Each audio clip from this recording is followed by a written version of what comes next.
రాష్ట్ర high court website hack అయింది. దీనిపై డీజీపీకి ఫిర్యాదు చేశారు high court registrar. Court website open చేస్తే గేమింగ్ సైట్లోకి వెళ్తుందని కంప్లైంట్ చేశారు. దీనిపై హైదరాబాద్ సైబర్ క్రైమ్ పిఎస్లో కేసు నమోదు చేసి దర్యాప్తు చేస్తున్నారు పోలీసులు. ఎన్ఐసి అధికారులు సైట్కు రీస్టోర్ చేశారు. హైకోర్టు వెబ్సైట్ హ్యాక్ కావడం వెనుక విదేశీ గేమింగ్ యాప్ల పాత్ర ఉన్నట్లు అనుమానిస్తున్నారు పోలీసులు. హైకోర్టు వెబ్సైట్ హ్యాకింగ్ పై మరిన్ని డీటెయిల్స్ ధనరాజ్ అందిస్తారు. ధనరాజ్, కోర్టు వెబ్సైట్ హ్యాక్ సంబంధించిన డీటెయిల్స్ ఏంటి?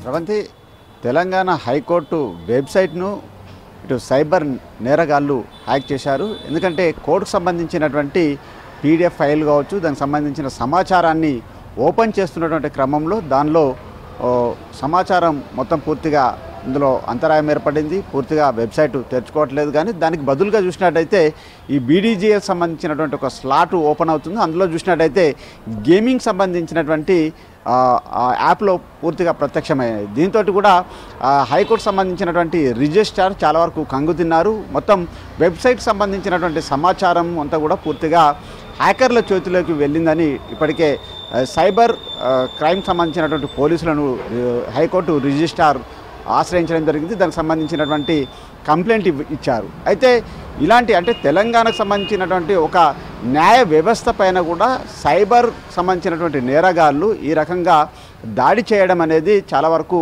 పలువురు న్యాయవాదులను కూడా ఆశ్చర్యానికి గురి చేసింది. ఎందుకంటే చాలా కీలకమైనటువంటి అంటే తెలంగాణ హైకోర్టులో చాలా కీలకమైనటువంటి సమాచారం ఉంటుంది. కోర్టుకు సంబంధించినటువంటి ఆర్డర్ కాపీలు ఉంటాయి. దాంతోపాటు డేటాబేస్ ఉంటుంది.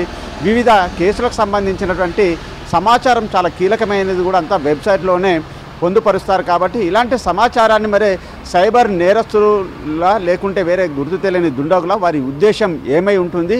అయితే ఈ వెబ్సైట్లో సంబంధించినటువంటి చాలా వరకు కేసులకు సంబంధించిన డేటా ఉంటుంది. కేసులకు సంబంధించినటువంటి తీర్పులకు సంబంధించినటువంటి వెలువడించేటువంటి అంశాలన్నింటిని కూడా పొందుపరుస్తుంటారు. ఈ డేటానంతా హ్యాక్ చేసి మొత్తం సమాచారాన్ని అంతా కూడా వీళ్ళు పూర్తిగా మిస్యూజ్ చేసే అవకాశం ఉంది. కాబట్టి వెంటనే సైబర్కి సంబంధించినటువంటి సైబర్ సెక్యూరిటీ పోలీసులు, సిసిఎస్ సంబంధించి హైదరాబాద్ పోలీసులంతా కూడా దర్యాప్తు చేస్తున్నారు. ఇది ఎందుకంటే నేషనల్ ఎన్ఐసికి సంబంధించినటువంటి అంటే ఏదైనా ప్రభుత్వం సంబంధించినటువంటి పోర్టల్లో ఉన్నటువంటి సమాచారాన్ని ఒకవేళ మిస్యూజ్ కానీ ఏదైనా దాడి కానీ ఏదైనా సైబర్ సంబంధించిన నేరస్తులు ఒకవేళ దానిపై అటాక్ చేసినట్టయితే వెంటనే ఎన్ఐసికి సంబంధించినటువంటి వ్యవస్థ పూర్తిగా ఏజెన్సీ అంతా కూడా అలర్ట్ అయ్యింది. దీనిపైన కూడా ప్రత్యేకమైనటువంటి బృందాన్ని కూడా ఏర్పాటు చేశారు. ఈ అంశంపైన కూడా తెలంగాణ డీజీపీ శివధర్ రెడ్డితో పాటుగాను ఇప్పటికే